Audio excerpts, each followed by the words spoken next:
ఆంధ్రప్రదేశ్ రాష్ట్రంలో చేనేతలకు సంబంధించి సీఎం జగన్ చేసిన పథకాలు, అందించిన సాయం. వైఎస్ఆర్సీపీ ప్రభుత్వంలో వారి కోసం చేసిన ఖర్చు 3,706 కోట్లు. వచ్చే ఎన్నికల్లో సీఎం జగన్కు తోడుగా నిలుద్దాం.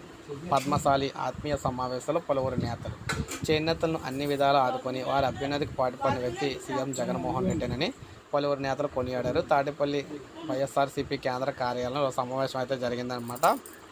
ఇందులో వీరు మాట్లాడుతూ వైఎస్ఆర్సీపీ ప్రభుత్వం ఏర్పడిన వెంటనే తన పుట్టినరోజు నాడు వైఎస్ఆర్ నేతన్న నేస్తం పథకాన్ని తీసుకొచ్చారని, అప్పటి నుంచి నేతన్నలకు తోడుగా నిలబడుతున్నామని కొనియాడారు. నేతన్నలకు సామాజిక పెన్షన్ రూపంలో 1,396 కోట్లు, నవరత్నాల రూపంలో చూసుకున్నట్లయితే మరో 871 కోట్లు అందజేశామని, ఆప్కో బకాయిలు 466 కోట్లు, నేతన్న నేస్తం ద్వారా 970 కోట్లు వెరసి మొత్తంగా 3,706 కోట్లను నేతన్నల సంక్షేమం కోసం వెచ్చించామని చెప్పేసి ఈయనైతే తెలియజేశారన్నమాట.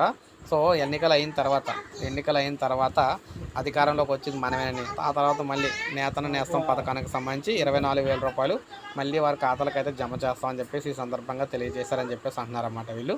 సో ఇది మనకు ప్రజెంట్ నేతన్న నేస్తం పథకానికి సంబంధించిన లేటెస్ట్ అప్డేట్. ఒక లైక్ చేయండి, సబ్స్క్రైబ్ చేసుకోకపోతే మన ఛానల్ సబ్స్క్రైబ్ చేసుకొని